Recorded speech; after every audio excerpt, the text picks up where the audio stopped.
Presidentes mundiais e líderes mundiais têm uma responsabilidade muito importante quando eles fazem declarações a respeito de crises mundiais e guerras. Recentemente, no conflito entre Israel e Hamas na faixa de Gaza, o presidente do Brasil, Luiz Inácio Lula da Silva, fez dois comentários que eu gostaria de comentar e tentar, de uma certa forma, corrigir palavras que foram usadas de forma indevida e incorretamente pelo presidente do Brasil. O Lula disse há alguns dias atrás que Israel respondeu de forma insana ao ataque terrorista que o Hamas cometeu contra civis israelenses, matando 1.400 pessoas, mulheres, crianças, velhos, e sequestrou mais de 200 pessoas. Insanidade significa perder totalmente a clareza e o significado das suas ações como ser humano. Significa você não entender que você está cometendo um crime. Será que Israel respondeu de forma insana? Vejam só o que Israel está fazendo agora. Mirando em alvos do Hamas, esperando vários dias para entrar por terra, conversando com todos os líderes mundiais para receber apoio internacional para guerrear uma guerra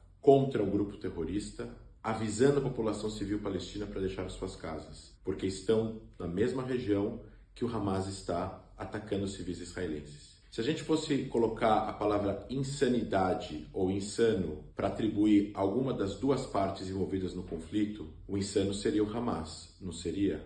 Foram eles que entraram e invadiram Israel no dia 7 de outubro, matando tudo que eles viam pela frente.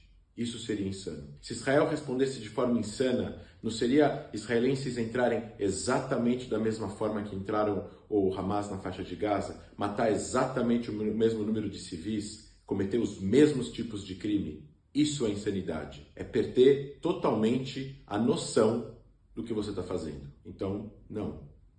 Israel não está agindo de forma insana. E a segunda frase foi dita hoje, dia 25 de outubro. O presidente do Brasil disse que há um genocídio acontecendo na região, sem citar nomes. E aí, se vocês me derem um minutinho, eu vou explicar a palavra genocídio. Genocídio foi uma palavra inventada por um judeu polonês, um advogado, chamado Raphael Lemkin, em 1944, para tentar encontrar algum termo para tentar explicar o que aconteceu com os judeus na Segunda Guerra Mundial, e não só judeus, todas as minorias que foram assassinadas brutalmente pelo regime nazista. Genocídio vem da junção de duas palavras, latina e grega, geno e side, que significa tribo e morte. É a tentativa, aplicada à força, de exterminar uma população, parcialmente ou totalmente, por motivos étnicos e religiosos e nacionais. Isso é genocídio.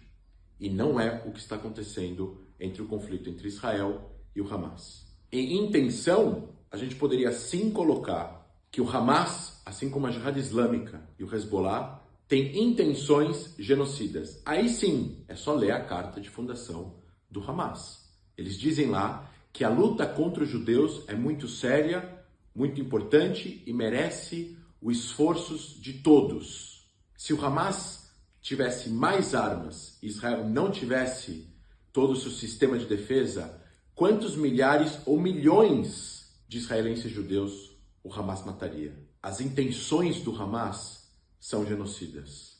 É muito importante a gente colocar essa diferenciação. É muito triste o que acontece na faixa de Gaza. Enlutece a todos nós. Crianças morrendo, civis morrendo, dos dois lados do conflito. Só que a gente não pode deixar de jeito nenhum de identificar quem começou esse conflito atual, que é o Hamas. O Hamas não busca um plano de paz, um processo de paz com Israel. Desculpa, não há nenhum genocídio acontecendo na região, apesar de ser muito triste o conflito e ser muito triste ver mortes de civis o tempo todo na televisão. Em comparação, o presidente do Brasil nunca se referiu a genocídio, aos conflitos que acontecem no Oriente Médio. Aliás, muitos líderes mundiais não comentam e não falam a respeito de conflitos no Oriente Médio que estão acontecendo exatamente nesse momento. A guerra civil no Iêmen já matou quase 300 mil pessoas. Com certeza, muitíssimo mais crianças do que morreram na faixa de Gaza em Israel. O conflito civil na Síria matou mais de 600 mil pessoas em 12 anos. Os conflitos que acontecem no Oriente Médio mataram infinitamente mais pessoas do que em todo o conflito árabe-israelense e palestino-israelense em 160 anos, desde 1860. Na verdade, o conflito palestino-israelense é um dos que menos matou comparado com todos os outros conflitos. É claro que isso não é justificável e, obviamente, a gente precisa sim lamentar toda e qualquer morte que acontece no conflito lá e em qualquer lugar do mundo. Mas os presidentes dos países e os líderes mundiais precisam ter a responsabilidade, porque se tudo é insanidade, nada é insanidade. E se tudo é genocídio, nada mais é genocídio. Obrigado.